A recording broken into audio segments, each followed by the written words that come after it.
నా పేరు ఆకాష్ శ్రీరామోజు. సో రీసెంట్గా అయినా మనకి తెలంగాణ ఎలక్షన్స్లో వినిపిస్తుందా? ఓకే, ఇప్పుడే తిన్నాం కాబట్టి మెల్లగానే మాట్లాడవస్తుంది నేను కూడా. సో మనకు తెలంగాణ ఎలక్షన్స్ అయినాయిగా మొన్ననే. సో దాంట్లో నేను షేర్లింగంపల్లి కాన్స్టిట్యుయెన్సీ మన హైదరాబాద్లోనే ఉంటుంది. సో అందరికి తెలియకపోవచ్చు, హైటెక్ సిటీ, గచ్చిబౌలి ఈ ప్రాంతాలన్నీ షేర్లింగంపల్లి నియోజకవర్గంలో ఉంటాయి అన్నట్టు. తెలంగాణలో one of the biggest constituency as per the voter population, 7 lakhs above. Okay, ఇండియాలోనే పెద్దదని చెప్తారు. సో అక్కడి నుంచి నేను కంటెస్ట్ చేస్తున్నాను. సో నా ఫ్రెండ్ రాహుల్, ఒకసారి రాహుల్ నిల్చో, అతను సికింద్రాబాద్ నుంచి కంటెస్ట్ చేసిన అన్నట్టు. సో మేము ఏ ఉద్దేశంతో కంటెస్ట్ చేసినామంటే, లాస్ట్ 10 years తెలంగాణ అసలుకి, అంటే మీకు చాలామంది ఇక్కడ తెలంగాణ నుంచి ఉన్నారా, వేరే స్టేట్ ఆంధ్ర నుంచి కూడా ఉన్నారా? అందరు తెలంగాణ కదా. సో మనకు తెలుసు తెలంగాణ గురించి కొట్లాడినాం, కానీ వచ్చినాక ఏమైంది, మరి ఈ రకంగా ఒకటే ప్రభుత్వం ఎందుకు చేసింది, మన వంతు పాత్ర పోషించాలి యువకులు కూడా అనే ఉద్దేశంతో రాజకీయాలు మీకు తెలుసు. లాస్ట్ టర్మ్లో 119 సీట్లో 40 బిలో ఉన్న వాళ్ళు 4 ఉన్నారు అన్నట్టు మన అసెంబ్లీలో. అదే పార్లమెంట్లో చూసుకుంటే 545లా 64 ఉన్నారు 40 బిలో. అంటే యూత్ క్లైమేట్ చేంజ్ గురించి కానీ, ఇన్ని రకాలుగా సోషల్ జస్టిస్ కానీ, జెండర్ జస్టిస్ కానీ మనం పోరాడుతున్నాము, కానీ రిప్రజెంటేషన్ లేదు పాలిటిక్స్లో ఇవన్నీ వాయిస్ రేజ్ చేయడానికి. సో ఈ ఉద్దేశంతో అసలు ఎందుకు కంటెస్ట్ చేయొద్దని దాంతో మేము ఒక గ్రూప్ ఫామ్ చేసినాం. దాన్ని జస్టిస్ మూమెంట్ ఆఫ్ ఇండియా అంటాము. సో దాంట్లో 4 జస్టిస్, మనం మీరు ప్రియాంబుల్ చూసుంటారు కదా, సోషల్, ఎకనామిక్, పొలిటికల్ జస్టిస్ అని చదివారా జస్టిస్ దగ్గర? సో కానీ ఏం లేదు దాని దగ్గర, ఇంకో జస్టిస్ ఏది లేదు, ఎన్వైర్మెంటల్ జస్టిస్ అని లేదు.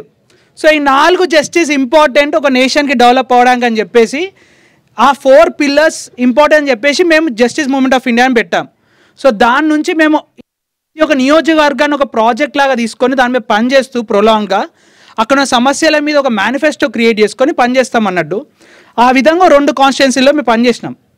సో ఇదంతా ఒక ఇంట్రొడక్షన్. అసలు బేసిక్గా ఈరోజు మనం కలుసుకుంది COP28 అక్కడ అవుతున్నది. ఈరోజు మనం ఇక్కడ కూడా కలుసుకున్నాము. సో అసలుకి ఆల్ ఓవర్ వరల్డ్ హిస్టరీ చూసుకుంటే బేసికల్లీ మనకు తెలుసు, బ్రిటిష్ వాళ్ళు వచ్చి మనల్ని పాలించిండ్రు, అన్నీ దోసుకొని పోయినరు, అన్నీ తెలుసు కదా.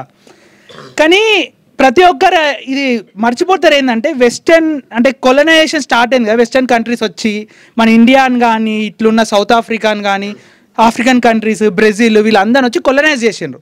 అంటే ఇక్కడ ఉన్న వనరులన్నీ దోచుకొని వెళ్ళిండ్రు, వాళ్ళ నేషన్స్ డెవలప్ అయినాయి. ఇప్పుడు క్లైమేట్ చేంజ్ అనేది ఎప్పుడు అయింది, మనం కొంచెం హిస్టరీ తెలుసుకోవాలి అసలు ఎందుకు క్లైమేట్ చేంజ్ అయింది అనుకుంటున్నాము అని. సో టెక్నాలజీ అనేది చూసుకుంటే దాదాపు 200 ఏళ్ళలోనే ఇంత టెక్నాలజీ డెవలప్ అయిపోయింది అన్నట్టు.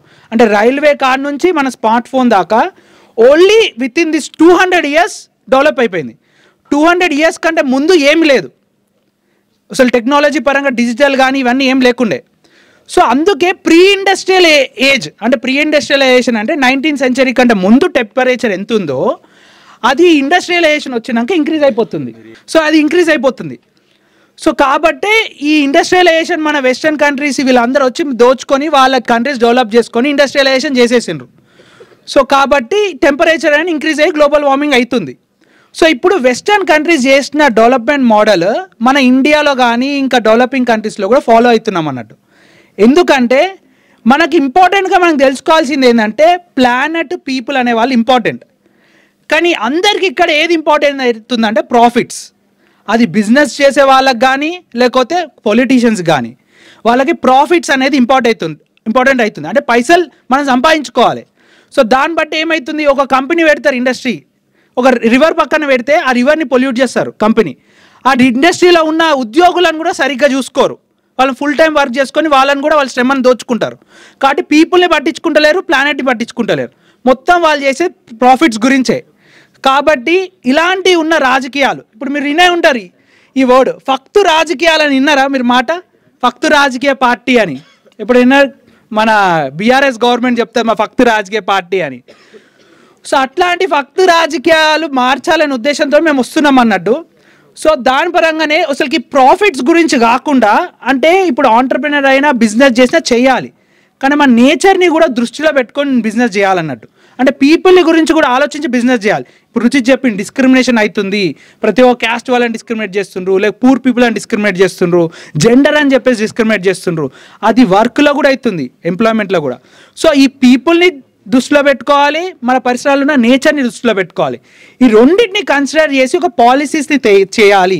ఆ పాలసీస్ని చేస్తేనే ఇప్పుడు కాప్ ఏదో మీటింగ్ అవుతుంది కూడా, వాళ్ళు కూడా అక్కడ మాట్లాడుకునేది ప్రతి నేషన్లో పాలసీస్ రావాలని. మరి పాలసీలు చేయాల్సింది ఎవరు? పొలిటీషియన్స్. మరి ఆ పొలిటీషియన్స్కి ఒక విల్ ఉందా మన నేచర్ని కాపాడే రకంగా పాలసీలు చేయాలని? ఉందా లేదా? సో లేనప్పుడు మరి మనము ఎవరికి ఓటేస్తున్నాం?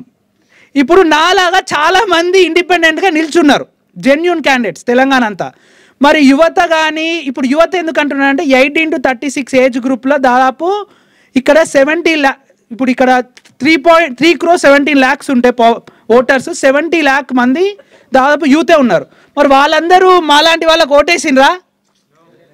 మరి ఓటు వేయకపోతే, ఇప్పుడు మాలాగా చేంజ్ గురించి మార్పు రావాలని ప్రయత్నించే వాళ్ళకి ఓటు వేయకపోతే, మనం కాపు మీటింగ్లు అని ఇలాంటి మీటింగ్లు పెట్టుకున్నంత మాత్రాన పాలసీ లెవెల్లో చేంజ్ రాకపోతే నిజంగా చేంజ్ వస్తుందా? మరి ఓటు ఎవరికి వేయాలి? చేంజ్ గురించి పోరాడే వాళ్ళకి వేయాలి. ఈ చేంజ్ కూడా డిఫైన్ చేయాలి. ఇప్పుడు మనం చూసినాం ఒక స్లోగన్, మార్పు రావాలి, కాంగ్రెస్ రావాలని. కానీ ఎలాంటి మార్పు రావాలి? ఆ మార్పును కూడా డిఫైన్ చేయాలి కదా.